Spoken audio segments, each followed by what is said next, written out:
جو میرے سامنے آئے گا میں اس کے منہ پہ تھوک دوں گا۔ یہ تھا رویہ بیسکلی۔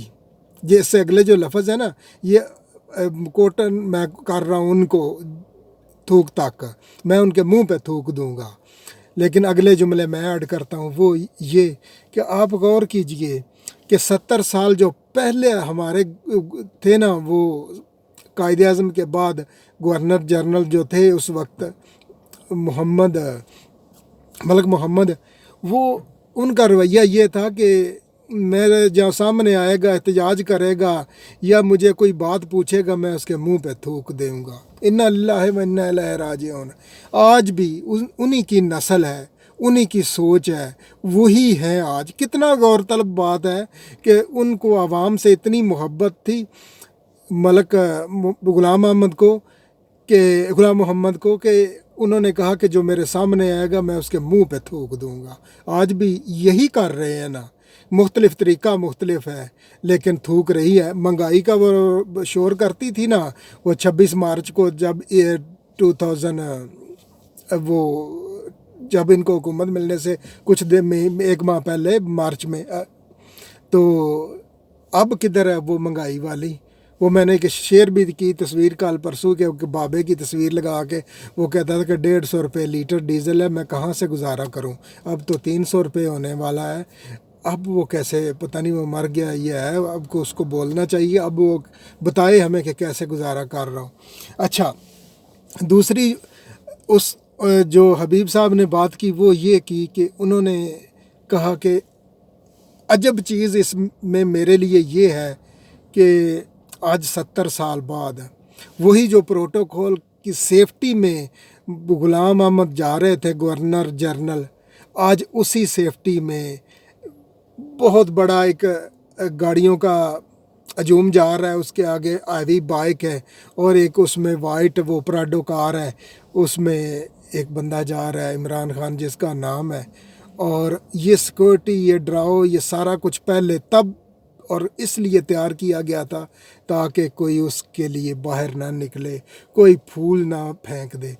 اور کہتے ہیں کہ اس وقت جب وہ صحیح غصے میں آ گئے نا، وہ غلام احمد جو تھے گورنر جنرل، تو جب وہ بات کر رہے تھے نا یہ کہ میں اس کے منہ پہ تھوکوں گا، اور تھو بھی کر رہے تھے، وہ بتایا حبیب صاحب نے باقاعدہ، تو آکو تھو سم تھنگ لائک دیٹ ہے، تو کہنے ان کا تھوک یہاں سے اور یہاں سے نا ان کے کوٹ پہ کپڑوں پہ گر رہا تھا، یعنی کہ جو لوگوں پہ تھوکنا تھا نا وہ اپنے اوپر گر رہا تھا۔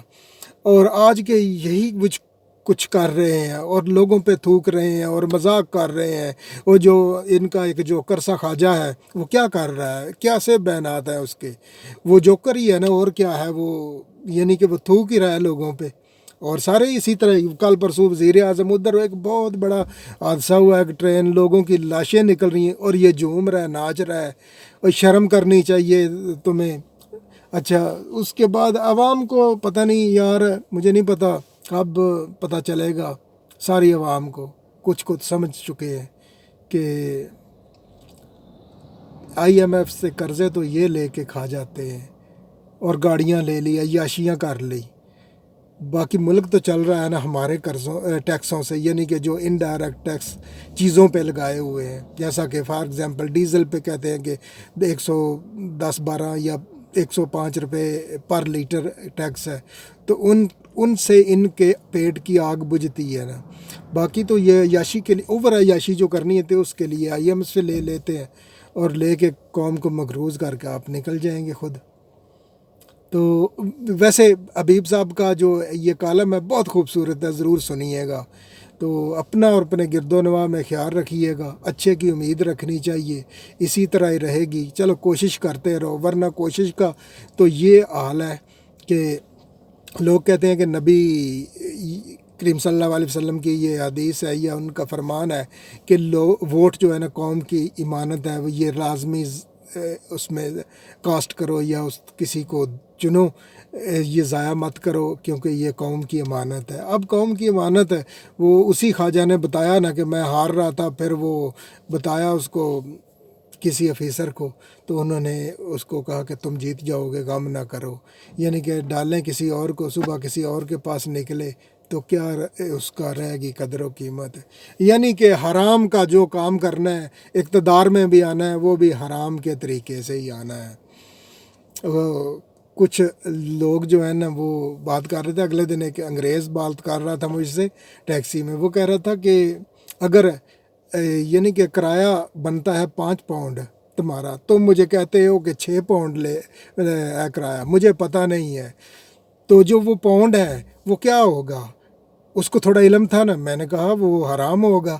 تو کہنے لگا یہی میں نے کنفرم کرنا تھا کہ کہتے ہیں کہ منی بھی حرام ہوتی ہے، تو یہ کس طرح حرام ہوتی ہے. میں نے کہا ہاں بالکل، وہ اگر میں کسی کو اوور چارج کروں گا تو وہ حرام ہے. تو ہمارے ہاں تو حکومت بھی حرام کی لی جاتی ہے. میرا خیال ایسا ہی ہے. اپنا اور اپنے گرد و نواح میں خیال رکھیے گا. اللہ حافظ.